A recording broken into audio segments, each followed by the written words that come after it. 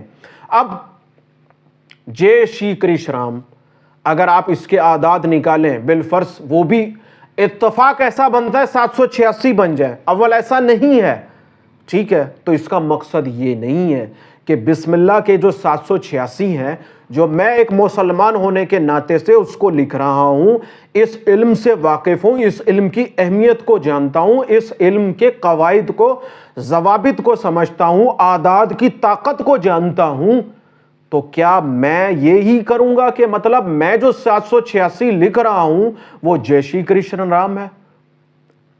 تو ہرگز ایسا نہیں ہے۔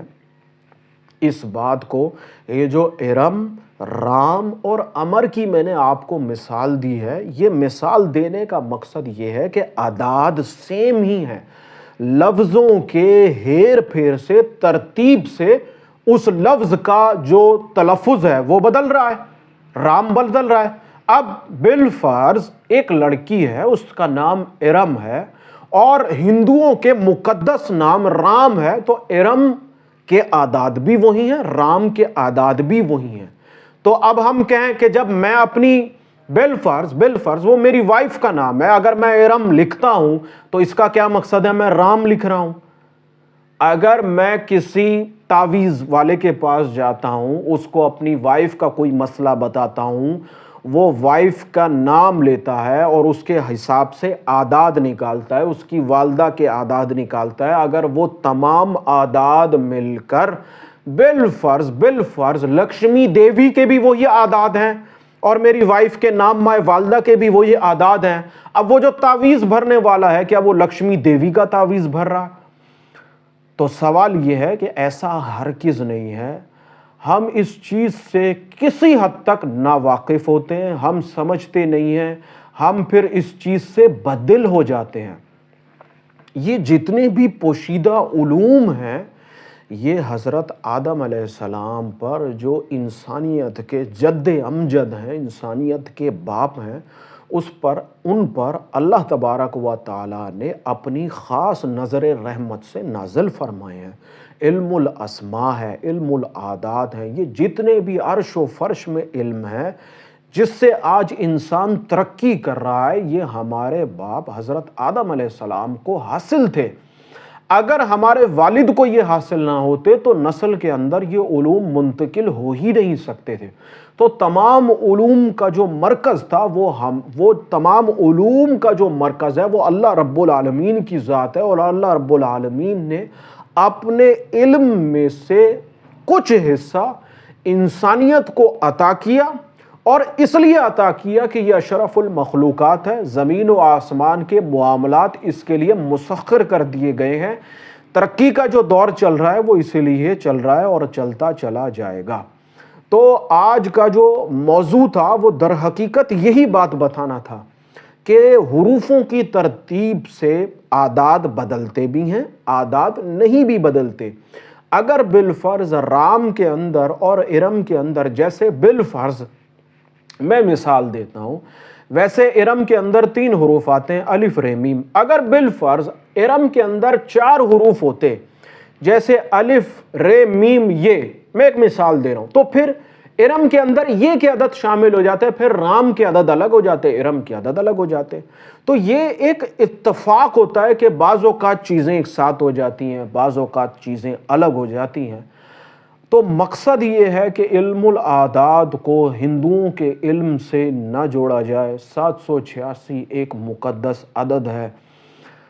عملیات کی دنیا کے اندر، وظائف کے دنیا کے اندر بہت سارے ایسے وظائف ہیں جس کو 786 کی تعداد پہ پڑھا جاتا ہے اور اس سے بے شمار فائدے حاصل ہوتے ہیں۔ 786 ایک مقدس عدد ہے۔ آپ اعداد کی اہمیت کو اس وقت سمجھیں گے جب آپ اس علم سے واقف ہو جائیں گے، اس علم سے جڑیں گے۔ جب تک کوئی علم انسان کی سمجھ سے، انسان کے شعور سے واقف نہیں ہوگا، انسان اس کو نہیں سمجھے گا، تب تک وہ اس علم کا انکار کرے گا۔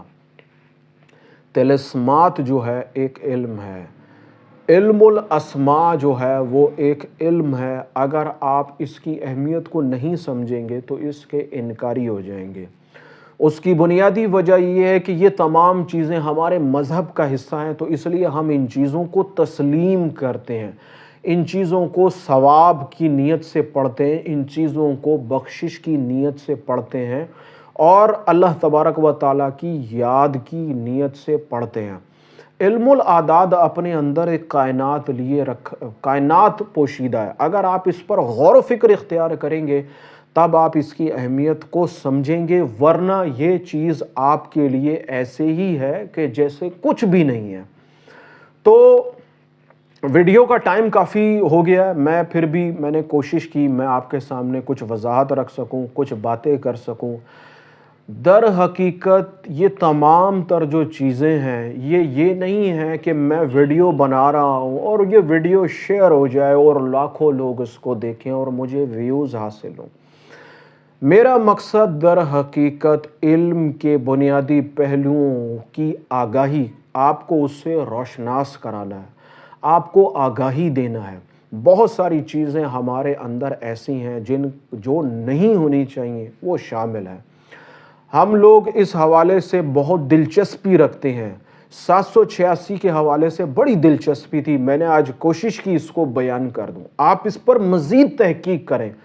کوئی بھی میری ویڈیو ہے وہ حرف آخر نہیں ہے، وہ ٹاپک اختتام نہیں ہے، اس پر مزید تحقیق ہو سکتی ہے، اس پر مزید سوالات کیے جا سکتے ہیں، اور یہ چیزیں تب ممکن ہوتی ہیں جب گفتگو کا سلسلہ ہو۔ آپ کچھ پوچھیں میں اس کا جواب دوں، میں کچھ پوچھوں آپ اس کا جواب دیں، آپ مجھ سے وابستہ ہو جائیں میں آپ سے وابستہ ہو جاؤں۔ جب تک ہم ایک محفل نہیں سجائیں گے ہمارے اوپر علم کے دروازے نہیں کھلیں گے۔ جو انسان علم کا بخیل ہوتا ہے وہ علم کے محدود حصے کو پاتا ہے، جو انسان علم کا سخی ہوتا ہے اس کے اوپر مزید علم کے دروازے کھل جاتے ہیں۔ جب ہم کسی علم کی محفل کو سجاتے ہیں، علمی باتیں کرتے ہیں اور ایسی باتیں کرتے ہیں جس سے انسان کی فلاح ہو، جس سے دوسرے انسانوں کو سیکھنے کا، سمجھنے کا موقع ملے، تو پھر اللہ تبارک و تعالیٰ اس پر مزید علم کے دروازے کھول دیتا ہے۔ دنیا کے اندر بہت سخی گزرے ہیں، گزرتے آئے ہیں، گزر رہے ہیں، گزریں گے، لیکن اس کے اندر جو سب سے بڑا سخی ہے، ایک ہے مال کا سخی، جس نے انسانیت کو مال کے ذریعے فلاح دی، مال کے ذریعے انسانیت کی خدمت کی، اور ایک سخی ہے جو علم کا سخی ہے، اس نے اس مال والے سے زیادہ بڑی سخاوت کی۔ مال سے ایک انسان، 10 انسان، 20 انسان سنبھلتے ہیں، بنتے ہیں، پلتے ہیں، لیکن علم کی سخاوت سے نسلیں بنتی ہیں، نسلیں پلتی ہیں، معاشرے ترتیب دیتے ہیں، نظام حیات بنتا ہے، یہاں تک کہ انسان انسانیت کی معراج پر پہنچ جاتا ہے۔ تو میرے نزدیک علم کی جو سخاوت ہے وہ سب سے بڑی سخاوت ہے۔ مال کی سخاوت بھی سخاوت ہے، لیکن علم وہ خزانہ ہے۔ مال کی سخاوت کرنے سے مال بھی بڑھتا ہے، لیکن علم وہ خزانہ ہے جس میں انسان بڑا بخیل واقع ہوا ہے، اور اس کی سخاوت کرنے سے اللہ تبارک و تعالی مزید علم کے خزانوں سے نوازتا ہے۔ تو یہ جو مختصر سی باتیں یا میں آپ سے جو بھی گفتگو کرتا ہوں، اس کو اپنی ذات تک محدود نہ رکھیے۔ میرے بزرگوں سے، میری تحقیق سے میں نے جو کوشش کی اس سب کو جمع کر کر میں نے یہ چیزیں آپ تک پہنچائی ہیں۔ اس لیے پہنچائی ہیں کہ یہ چیزیں آپ تک نہ رہیں بلکہ آپ سے دوسرے لوگوں تک چلی جائیں، یہاں تک کہ ایک خیر کا سلسلہ پھیلنے لگے۔ تو اپنی باتوں کو یہیں اختتام کرتا ہوں۔ اللہ تبارک و تعالیٰ کی بارگاہ میں بڑی عاجزانہ دعا ہے، اللہ تبارک و تعالیٰ ہمیں، ہمارے ذہن کو، ہمارے قلب کو، ہمارے سینے میں وسعت پیدا فرما دے۔ اللہ تعالیٰ ہمارے لیے بھی علم کے دروازے کھول دے۔ اللہ تعالیٰ ہمیں انسانیت کی خدمت، انسانیت کی خیر، انسانیت کی فلاح کے لیے منتخب فرما لے۔ اگر کوئی انسان کسی کو اپنی زبان سے خیر پہنچا سکتا ہے تو وہ زبان سے خیر پہنچائے، ہاتھ سے پہنچا سکتا ہے تو ہاتھ سے پہنچائے، مال سے پہنچا سکتا ہے تو مال سے پہنچائے، اگر اپنی جان سے پہنچا سکتا ہے جان سے پہنچائے۔ جو جس چیز کی توفیق اللہ تبارک و تعالیٰ نے آپ کو دی ہے اس کو ضرور استعمال کرنا چاہیے۔ یہی وہ عمل ہے جو انسانیت کو آخرت میں بخشش کا ذریعہ بنے گا۔ اللہ تبارک و تعالیٰ آپ کا حامی و ناصر ہو۔ اس حوالے سے کوئی سوال ہو تو میرے واٹس ایپ چینل پر بھی آپ مجھے فالو کر سکتے ہیں اور میرے میسنجر پر آپ مجھے کانٹیکٹ کر سکتے ہیں۔ اللہ تبارک و تعالیٰ آپ کا حامی و ناصر ہو۔ آمین ثم آمین۔